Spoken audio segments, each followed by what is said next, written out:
ہمارے ہر پروگرام کے تمام کردار حقیقت اور اپنے تمام تاریخی پس منظر پر مبنی ہے۔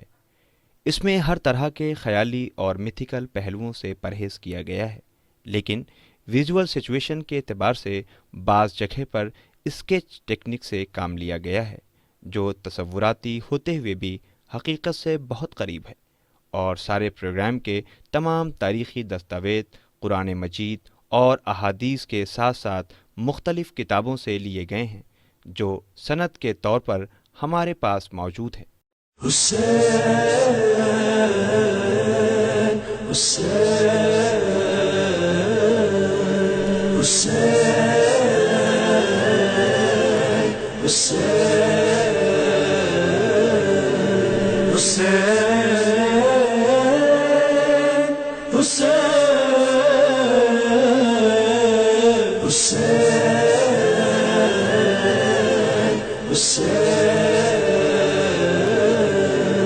السلام عليك يا سار الله وابن الساره، السلام عليك يا قتيل الأمراء۔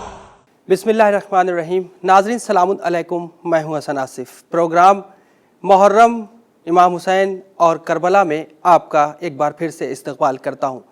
ناظرین، اس کے پہلے کے ایپیسوڈ میں جیسا کہ آپ جانتے ہیں ہمارے ساتھ موجود تھے شوکت عابدی صاحب قبلہ، اور ساتھ میں ہماری آڈینس اور آپ ناظرین۔ ٹھیک اسی طریقے سے ہمارے ساتھ ایک بار پھر شوکت عابدی صاحب قبلہ موجود ہیں۔ ایک بار پھر ہم آپ کا استقبال کرتے ہیں اور ہمارے آڈینس کا بھی استقبال کرتے ہیں۔ شوکت صاحب، اس کے پہلے جو ایپیسوڈ تھا اس میں میں نے ختم کیا تھا کہ یزید جیسا فاسق و فاجر، ایک بد کردار انسان جس نے تخت پر بیٹھا، اسلامک تخت پر حکومت کی اور لوگوں نے اس کے ہاتھ پر بیعت کی۔ تو شوکت صاحب، جیسا کہ ابھی ہم نے سوال بتایا، پچھلے ایپیسوڈ میں یہی سوال پہ ہم نے وائنڈ اپ کیا تھا پروگرام کو کہ یزید جیسا فاسق و فاجر، بد کردار انسان تخت خلافت تک پہنچا تو کیسے پہنچ گیا؟ تو ہم چاہتے ہیں اسی سوال سے ریلیٹڈ اگر آپ کے ذہن میں آڈینس کوئی سوال ہے تو آپ شوکت صاحب سے کر سکتے ہیں۔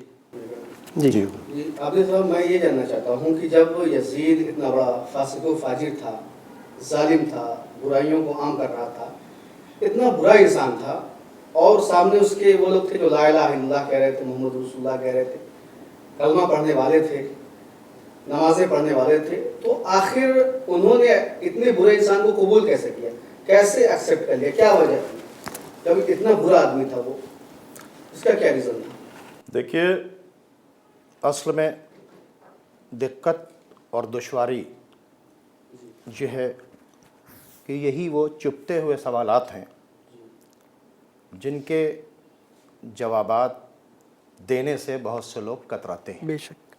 لیکن اگر آپ اس کا علاج کرنا چاہتے ہیں تو بیماری کی آپ کو تحقیق کرنی پڑے گی۔ سوال یہ ہے کہ 50 سال کے بعد یزید جیسا فاسق و فاجر تخت خلافت پر آ گیا، یہ آپ پوچھنا چاہتے ہیں۔ تخت خلافت پر یزید جیسا شخص کیوں آ گیا، یہی آپ کا سوال ہے۔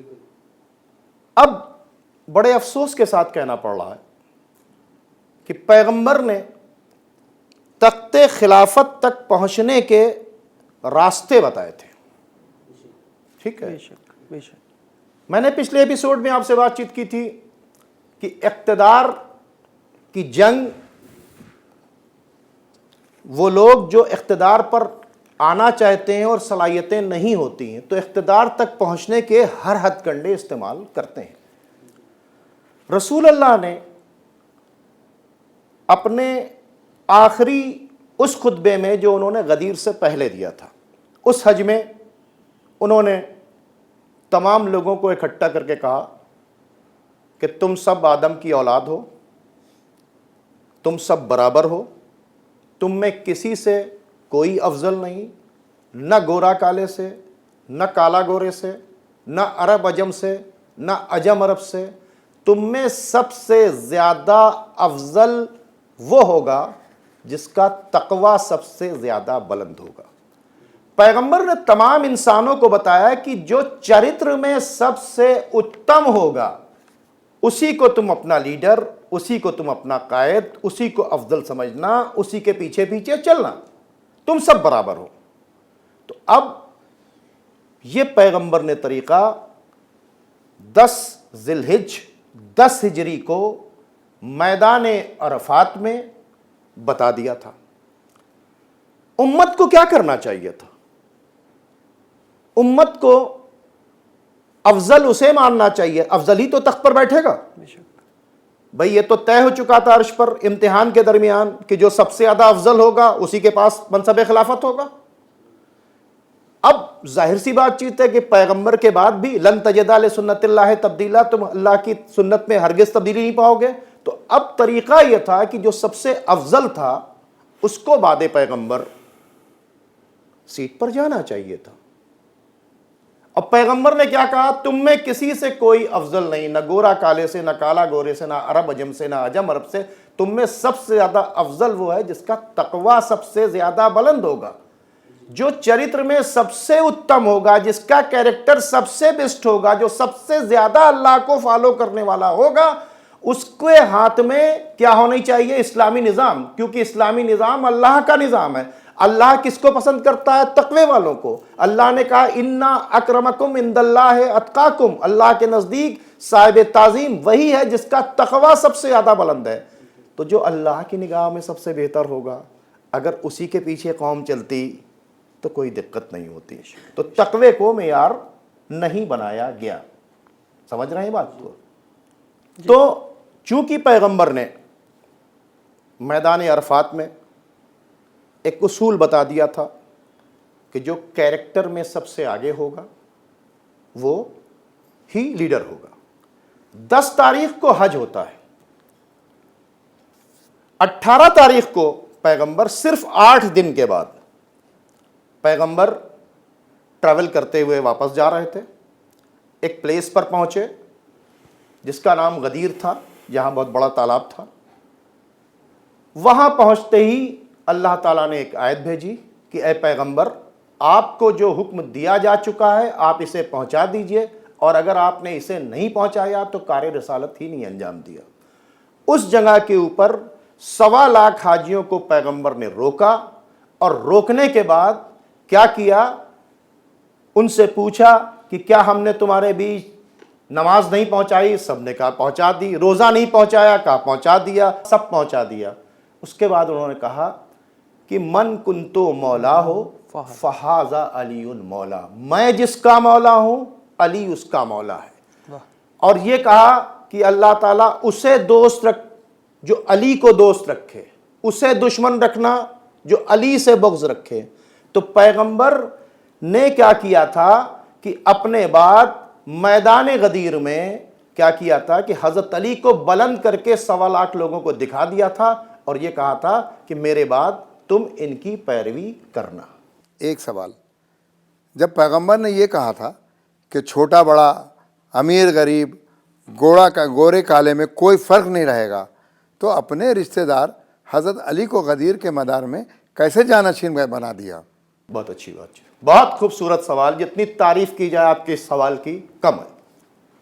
اکثر اس طرح کی بات کرتے ہیں کہ صاحب پیغمبر اگر اپنے بعد علی کو بیٹھا رہے تھے تو یہ تو اپنے بعد ان کی نسل، ان کی نسل، ان کی نسل، ان کی نسل.